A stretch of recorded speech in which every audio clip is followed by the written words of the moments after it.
నువ్వు ఇచ్చినటువంటిదే 320 321 రూపాయలకి చాలా సందర్భాల్లో నీ ప్రభుత్వంలో నీ హయాంలో వాళ్ళకి ఆర్డర్ ఇచ్చినటువంటి మాట మర్చిపోయావా? దానికి సమాధానం చెప్పవా? ఏ సమాధానం చెప్పినా చంద్రబాబు నాయుడు ఒకటే గుర్తుంచుకోవాలి, ఆకాశం మీద ఉమ్మేస్తే మీ ముఖాన పడుతుంది అనేటువంటి విషయాన్ని గుర్తుంచుకోండి. ఈరోజు మీరు అడిగేటువంటి ప్రతి ప్రశ్న దాన్ని మీరు సమాధానం చెప్పాల్సినటువంటి ప్రశ్న, మేము సమాధానం చెప్పాల్సినటువంటిది కాదు, మా ప్రభుత్వంలో జరిగినటువంటిది కాదు, వైఎస్ఆర్ కాంగ్రెస్ పార్టీ హయాంలో జరిగినవి కాదు. ఏదైనా పొరపాటు జరిగిందంటే మీ హయాంలో జరిగాయి. ఎక్కడా పొరపాటు లేకుండా దానికి సంబంధించినటువంటి నియమ నిబంధనల ప్రకారం ఈరోజు మేము కఠినంగా నియమ నిబంధనలు అనుసరించి పనిచేసాం తప్ప మీరు మాట్లాడినటువంటి మాటలు వికటిస్తే ఆ వికటించినటువంటి మాటలకు సంబంధించినటువంటి మీరు మీద రకరకాలైనటువంటివి మీకు అనుకూలంగా సిట్ రిపోర్ట్ రాలేదు కాబట్టి, మీరు చెప్పిన అవాస్తవాలను తేలిపినాయి కాబట్టి, మీరు అసత్య ప్రచారాలు చేశారు కాబట్టి, ఆ వెంకటేశ్వర స్వామి అనేటువంటి వాడు ఉన్నాడు కాబట్టి, ఈరోజు ఆ నింద నెపం మీ మీదనే పడింది కాబట్టి, మీరు వేసేటువంటి నింద నెపాలు కూడా మీకే చుట్టుకుంటున్నాయి కాబట్టి వాటికి సమాధానం చెప్పాల్సింది బోలేబాబా డైరీలో కానీ మరొక డైరీలో కానీ సమాధానం చెప్పాల్సింది మీ హయాంలో జరిగాయా, ఎప్పుడు జరిగాయనేటువంటి దాని మీద వివరణ ఇవ్వాలా, సమాధానం చెప్పాలా. ఏమాత్రం నామోషి భేషితం లేకుండా మీరందరూ కూడా భక్తులకి క్షమాపణ చెప్పాల్సినటువంటి అవసరం ఉంది. అదే అడిగాం మేము ఏ రోజైతే అయ్యా మీరు చేసినటువంటి తప్పులకు సంబంధించి క్షమాపణ చెప్పండి అని చెప్పారు అన్నామో దాన్ని వెంటనే మీరు తట్టుకోలేకపోయారు. రాంబాబు గారు చేసినటువంటి తప్పు ఏంటంటే, అంబటి రాంబాబు అనేటువంటి వ్యక్తి శనివారం రోజు అయ్యా ఈ చంద్రబాబు నాయుడికి నిన్న అడ్డం పెట్టుకొని ఈరోజు ఆ పవిత్రమైనటువంటి వెంకటేశ్వర స్వామికి అపవిత్రం చుట్టేటువంటి విధంగా, ఈరోజు అపవిత్రం కలిగేటువంటి విధంగా, సాక్షాత్తు కలియుగ దైవమైనటువంటి తిరుమల తిరుపతి వెంకటేశ్వర స్వామి ప్రతిష్టకు భంగం వాటిల్లేటువంటి విధంగా మీ చేష్టలు మీ వ్యాఖ్యలు ఉన్నాయి. కాబట్టి చంద్రబాబు నాయుడికి కూటమి ప్రభుత్వం ఉండేటువంటి పెద్దలకి మంచి బుద్ధి ప్రసాదించండి అని చెప్పి ఆయన పాపం పూజ చేసి వస్తే, ఆ పూజ చేసి రావడమే నేరంగా ఆయన మీద మీరు దాడి చేయడానికి లాఠీలు పట్టుకుని వెళితే, ఆయన ఆ రోజు పాపం ఆయన తోలనాడితే ఆయన ఏదో నోరుదారు ఒక మాట అన్నాడని చెప్పి ఆయన ఇంటి మీదకి వెళ్ళి బీభత్సం చేస్తారా? ఆయన ఇంటి మీద దాడి చేస్తారా? ఆయన చంపేయడానికి ప్రయత్నం చేస్తారా? ఎన్నడైనా ఏ ప్రభుత్వం అయినా సరే ఈ విధంగా ఆలోచన చేసినటువంటి దుర్మార్గమైనటువంటి సంఘటనలు మీరు మాట్లాడి మీరు బూతులు తిట్టి దాని మీద మరలా ఆయన ఇంటి మీదకి వెళ్ళి ఆయన ఇంటి మీద దాడి చేసి ఆయన సామగ్రి ఇంట్లో ఉన్నటువంటి వాళ్ళని పాపం బయటలను కూడా చూడకుండా వాళ్ళందరినీ భయకంపితం చేసి వాళ్ళందరూ భయభ్రాంతులకు గురై తలుపులు వేసుకుని పాపం పైన ఒక రూములో చేరితే రాంబాబు ఎదుటిగా మీరు వీరంగం ఆడితే, పోలీసులు అడ్డు పెట్టుకుని మీరు మాట్లాడితే, పోలీసులు మీకు మద్దతు పలికితే దాదాపుగా 6-7 గంటల సేపు వాళ్ళని చిత్రహింసలకు గురి చేసి అదే వ్యక్తిని తీసుకువెళ్ళి దాడికి గురైనటువంటి వ్యక్తిని దాడి చేసినటువంటి వాళ్ళని పక్కన పెట్టి దాడికి గురైనటువంటి రాంబాబు గారిని తీసుకువెళ్ళి మీరు జైల్లో పెట్టారంటే కనీసం చంద్రబాబు నాయుడు కానీ ఈ పోలీసు వ్యవస్థకు కానీ మనస్సాక్షి అనేటువంటిది ఉంది అనేటువంటిది మీ మనస్సాక్షిని మీరు ప్రశ్నించుకోండి. ఇంతకన్నా దౌర్మానం అంటే తిరుమల లడ్డు వ్యవహారంలో మీరు అబద్ధాలు ప్రచారం చేస్తుంటే మీరు చేసేటువంటి అబద్ధాలని బయట చెప్తే దాని మీద మీరు జైలుకి పంపిస్తారా? దాని మీద మీరు దాడులు చేస్తారా? ఈ రోజు వరకు పాపం జోగి రమేష్ ఇంటి మీద దాడి జరిగింది. దౌర్భాగ్యం, ఆ ఇంట్లో పాపం పెట్రోల్ బాంబులు వేశారు, ఆయన ఇంటి మీద పాపం యాసిడ్ దాడి చేశారు. అంత చేసి వాళ్ళ మీద మరలా వాళ్ళ మీదనే కేసులు బనాయించారు. రాంబాబు గారిని తీసుకెళ్లి జైల్లో పెట్టారు. అంటే బాధితులైన వారి మీద వాళ్ళ మీద ప్రభుత్వం కక్ష కడుతుందా? ఎవరైతే బాధ్యులైనారో ఈ దాడులకి వాళ్ళని కనీసం కేసులు కూడా బుక్ చేయకుండా పంపించాల్సింది ఎవరు? దాడులు చేసిన వారిని పంపిస్తారా? దాడులకు గురైనటువంటి వాళ్ళని పంపిస్తారా? కాబట్టి దాడులు చేసిన వాళ్ళని ఫ్రీగా వదిలేసి వాళ్ళని ప్రోత్సహించి మీరు కానివ్వండి దాడులు చేయండి అన్నట్టుగా మీరు సంకేతాలు ఇస్తా, దాడికి గురైనటువంటి బాధిత కుటుంబాలను తీసుకెళ్ళి మీరు పోలీస్ స్టేషన్లో వాళ్ళని కేసులు పెట్టడం, రిమైండ్ చేయడం అనేటువంటిది. ఈరోజు ఒకసారి చూస్తే ఇప్పటివరకు ఆ ఒక్క సంఘటన మీద 36 కేసులు ఉన్నాయి. అంబటి రాంబాబు గారి మీద 36 కేసులు పెట్టారు.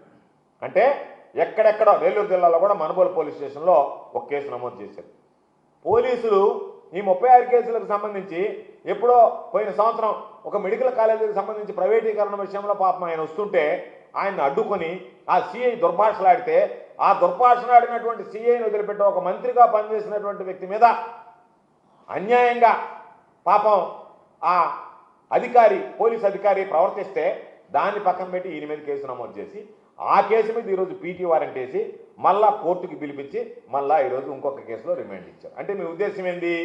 మేము ఎవరో మాట్లాడినా మా మీద కేసులు నమోదు చేస్తారు, మా మీద పీటీ వారెంట్లు పెడతారు, మమ్మల్ని మళ్ళీ జైలుకి పంపించేటువంటి పరిస్థితి. కాబట్టి మీ ఆలోచన ఏంటంటే మేము అంబటి రాంబాబు మమ్మల్ని ప్రశ్నిస్తున్నాడు కాబట్టి వీలైనంత ఎక్కువ రోజులు ఆయన రిమాండ్లో పెట్టాలి. ఆయన రిమాండ్లో పెట్టాలి అని అంటే ఏదో ఒక విధంగా దొంగ కేసులు కట్టాలి, ఈరోజు రాజ్యాంగం మీద నమ్మకం లేదు, న్యాయ వ్యవస్థల మీద నమ్మకం లేదు. రాజ్యాంగ ఉల్లంఘన, న్యాయ వ్యవస్థ ఉల్లంఘన, చట్టం ఉల్లంఘన, పోలీసులకు హైకోర్టు ఎన్నిసార్లు బొట్టికాయలు వేస్తున్నా సరే మా పందా మేము మార్చుకోం, మేము ఎస్ బాస్ అంటా ఈ ప్రభుత్వానికి సంబంధించి ఏది చెప్తే అది మాకు అంతిమం తప్ప మరొకటి కాదన్నట్టుగా మీరు మాట్లాడుతున్నారు. 7 ఏళ్ళు లోపు ఉన్నటువంటి వాటికి అనేక సందర్భాలలో చెప్పారు. మీరు వాళ్ళకి నోటీసులు ఇచ్చి పంపించండి, 41A నోటీసులు అనే వాళ్ళ పాత్రలు ఇప్పుడు 35(3) BNS వచ్చిన తర్వాత అన్నారు. వాటికి చెప్పమని ఎన్నిసార్లు మొట్టికాయలు వేసినా సరే ఏమీ మీలో మార్పు రాకుండా ఈరోజు రాష్ట్రాన్ని సొంత జాగీరులాగా మార్చేసి లేనిపోయినటువంటి కేసులు కట్టి పీటీ వారెంట్లు పెట్టి ఏదో ఒక విధంగా భయభ్రాంతులకు గురి చేయాలనేటువంటి ఒక దుర్మార్గమైనటువంటి ప్రయత్నం, కుట్ర, ఆలోచన మీద ఉంది కాబట్టే ఈరోజు ఈ విధంగా కేసులు అంటే డైవర్స్ మిమ్మల్ని అడగకూడదు. ఇప్పుడు నేనున్నా లడ్డు వ్యవహారంలో మాగుంట లేఅవుట్లో ఉన్నటువంటి వెంకటేశ్వర స్వామి దేవస్థానం దగ్గరికి మీడియానే సాక్షి పూజ చేశాం. దాని మీద లడ్డు వ్యవహారం మీద నాయన చంద్రబాబు నాయుడికి మంచి బుద్ధి ప్రసాదించమని, నీకే కదా మంచిది. నీ చెడు బుద్ధి నుంచి నీకు మంచి బుద్ధి ఇస్తే నీ కుటుంబం బాగుపడుతుంది.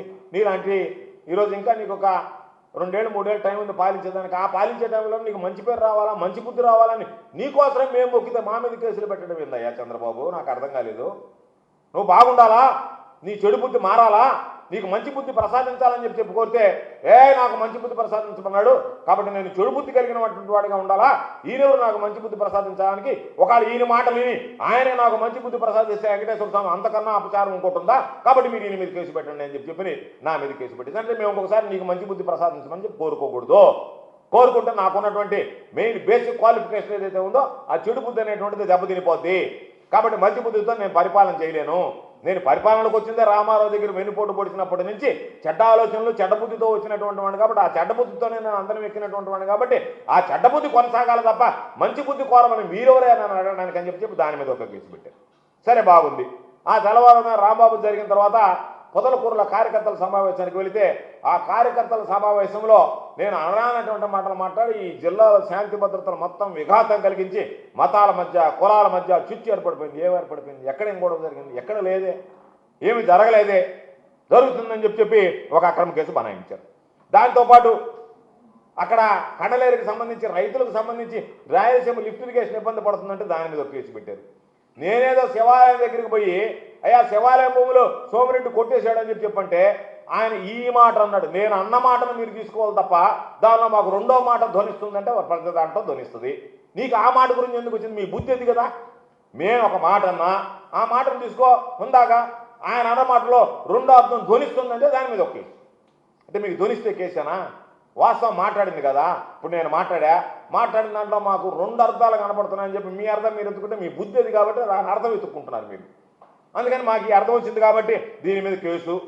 కండలేకపోతే కేసు, ఇక్కడ పూజ చేస్తే కేసు, అక్కడ దీనికి సంబంధించినటువంటి దానిలో కార్యకర్తల సమావేశానికి పోతే కేసు, అయా భూములు కొట్టేశాడని చెప్పి శివాలయానికి పోతే కేసు. ఇవన్నీ కేసులు పెట్టి మరలా నిన్న దారుణమైనటువంటి పరిస్థితి కోవూరు నియోజకవర్గంలో ప్రసన్నను అందుబాటులో లేకపోతే గుమ్మళ్ళ దెబ్బ దగ్గర ఒక మైనర్ బాలిక మీద అత్యాచారం జరిగింది. దానికి సంబంధించి మనం చూసాం ఏ విధంగా జరిగిందనేటువంటి ఆధారాలు ఉన్నాయి, వాళ్ళు మాట్లాడినటువంటివి ఉన్నాయి, ఆ వీడియోలు ఉన్నాయి, అన్నీ ఉన్నాయి. అయినా సరే ఈరోజు వాటికి సంబంధించి ఆ వీడియోలో వాళ్ళు ఏమి మాట్లాడారనేటువంటిది కూడా మీకు ఒక్కసారి చూపిస్తే మీకు దానికి సంబంధించినటువంటి క్లారిటీ కూడా వచ్చేటువంటి పరిస్థితి ఉంటుంది. ఒక్కసారి మీరు ఆ వీడియో చూస్తే వాళ్ళు ఏం మాట్లాడినారు ఆ వీడియోలో.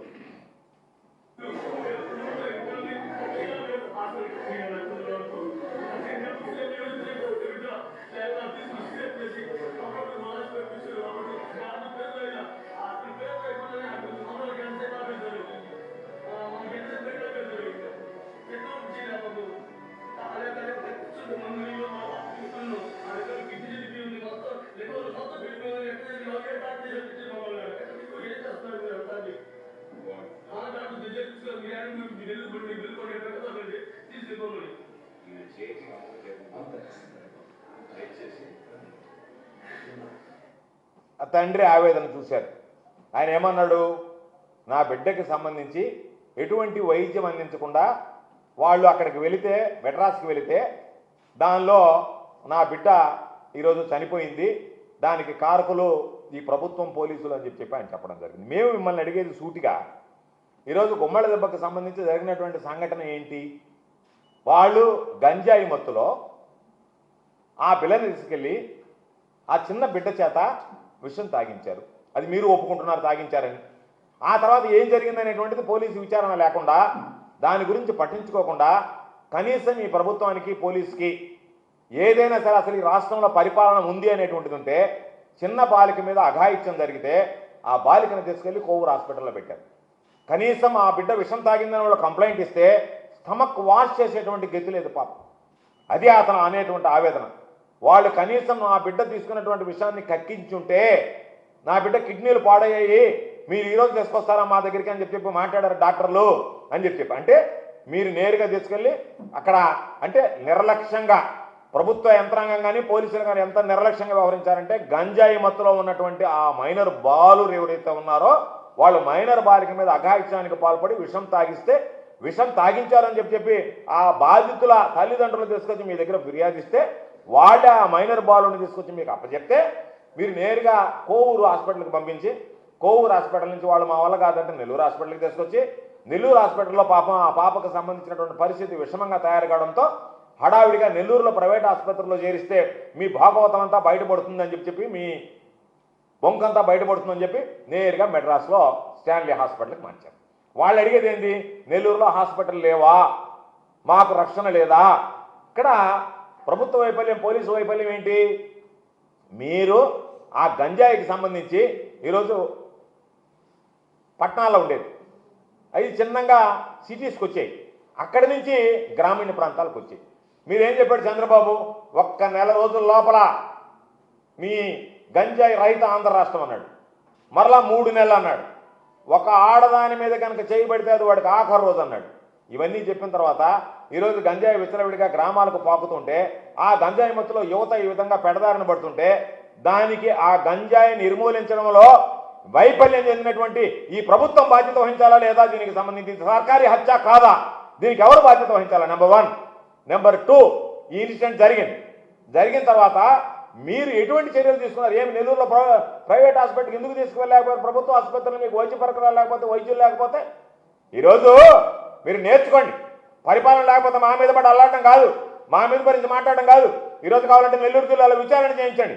ఇటువంటి సంఘటనే చెంగుడుగుంట దగ్గర 2023లో జరిగితే, జగన్మోహన్ రెడ్డి గారు ముఖ్యమంత్రిగా ఉన్నటువంటి వైఎస్ఆర్ కాంగ్రెస్ పార్టీ ప్రభుత్వ హయాంలో ఒకడు వెళ్ళి ఒక మైనర్ బాలికల దగ్గర ఆ బాత్రూంలో ఉన్నటువంటి యాసిడ్ తాగిస్తే, జగన్మోహన్ రెడ్డి గారి దృష్టికి వెళ్ళకముందే మేము జిల్లా కలెక్టర్ గారితో మాట్లాడాం.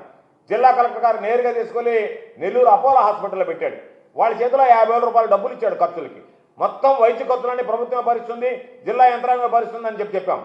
నేరుగా జగన్మోహన్ రెడ్డి గారు ఆ రోజు సంఘం నెల్లూరు బ్యారేజీలో ఓపెనింగ్కి వస్తే ఆయన దగ్గర ఈ విషయం వెల్లడిస్తే, ఆయన ఎంత ఇచ్చారు మీరంటే, ఆ పిల్లలకు సంబంధించినటువంటి మందుల ఖర్చులకైతేమీ వాళ్ళకి 50,000 రూపాయలు ఇచ్చామంటే, 5 లక్షల రూపాయలు డబ్బులు ఇవ్వండి ఆ కుటుంబానికి. ఆ కుటుంబం రావడానికి పోవడానికి అవసరమైనటువంటి వైద్యానికి ప్రతి రూపాయి మీరు ఇవ్వండి, ఎంత అయినా సరే ప్రభుత్వం భరిస్తుందని చెప్తే, నేరుగా డాక్టర్ల దగ్గరికి వెళ్ళి ఆ కుటుంబానికి 5 లక్షల రూపాయలు ఇచ్చి అదే రోజు గంట లోపల ఆ కుటుంబాన్ని పిలిచి చెక్కిచ్చి, ఆ కుటుంబంలో అయ్యా నాకు మెడ్రాస్కి వెళ్ళే స్తోమత కూడా లేదంటే 5 లక్షల రూపాయలు వాళ్ళకి డబ్బులు ఇచ్చి నేరుగా వాళ్ళని తీసుకువెళ్ళి ఇక్కడి నుంచి అంబులెన్స్లో అక్కడికి చేర్చి, అంబులెన్స్లో అక్కడికి చేర్చిన తర్వాత 30 లక్షల రూపాయలు అక్కడ ఆ రోజు ఉన్నటువంటి ప్రభుత్వ ఉన్నటువంటి కార్పొరేట్ హాస్పిటల్ మెడ్రాస్ అపోలోలో 30 లక్షల రూపాయల బిల్లు సీఎం రిలీఫ్ ఫండ్ నుంచి చెల్లించాం.